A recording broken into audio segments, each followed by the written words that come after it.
Madame la présidente, monsieur le vice-président, monsieur le délégué spécial, mes chers collègues, inspirez profondément et expirez. Et surtout, accordez-moi toute l'attention que mérite ce plan R, ce nouveau plan R, innovant à la fois et ambitieux et pionnier sur la question de la pollution. Avant toute autre chose, permettez-moi d'abord de souligner et partager avec vous une information porteuse d'espoir. L'amélioration incontestable de la qualité de l'air en Île-de-France au cours de ces 10 dernières années. Le nombre de décès liés à l'exposition aux particules fines a baissé de 40% entre 2010 et 2019, et selon les dernières estimations, soit un total de 4000 décès évités et un gain d'espérance de vie de 8 mois en moyenne par francilien. Respirer fait partie de nos automatismes quotidiens. C'est justement pour cette raison que l'air que nous respirons doit occuper toutes nos réflexions et discussions.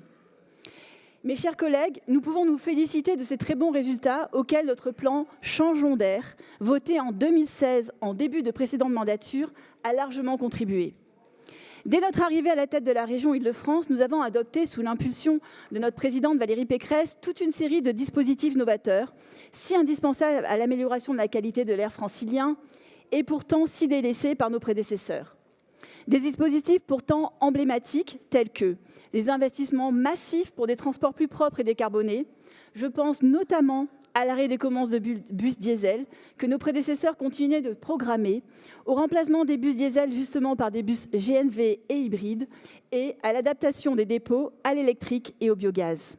Je pense aussi aux expérimentations dans les stations de métro et de RER, au déploiement du fonds Airbois, aux aides d'achat aux véhicules propres, aux dispositifs incitatifs au covoiturage, sans oublier bien sûr le soutien à l'innovation et à la recherche.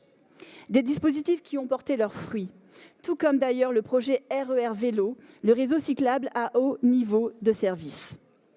Alors évidemment, pas question de nous arrêter en si bon chemin.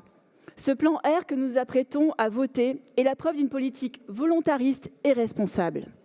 Vous l'avez rappelé, cher Olivier et cher Yann, la région Île-de-France se fixe désormais un nouveau cap pour 2022-2027 à travers ce nouveau plan Nouvel Air.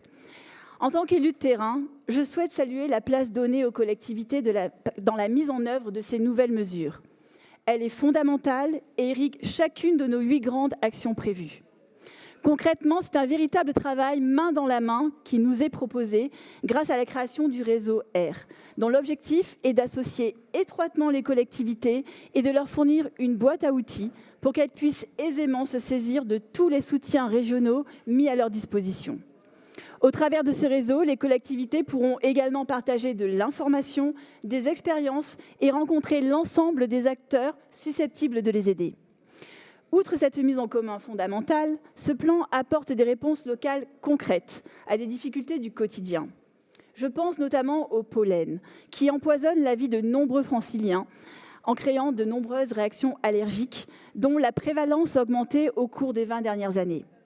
On estime en effet qu'aujourd'hui, ce sont 20% des enfants de plus de 9 ans et 30% des adultes qui seraient concernés. Là encore, la région est pionnière, puisqu'elle a décidé de mettre en place un réseau de capteurs capable de fournir en temps réel les pollens présents dans l'air. Cette surveillance permettra en outre d'aider les personnes sensibles à limiter leur exposition et diminuer l'impact sanitaire de ce qui, pour certains, se transforme en véritable fléau. Une première expérimentation sur des capteurs de pollen en temps réel est d'ailleurs déjà menée par Air Paris et financée par la région. Notre collectivité est la première à s'engager de la sorte et nous pouvons nous en réjouir. Vous l'aurez compris, l'écologie en actes, c'est incontestablement bien nous qui la portons, très loin des slogans et des autres effets de manche.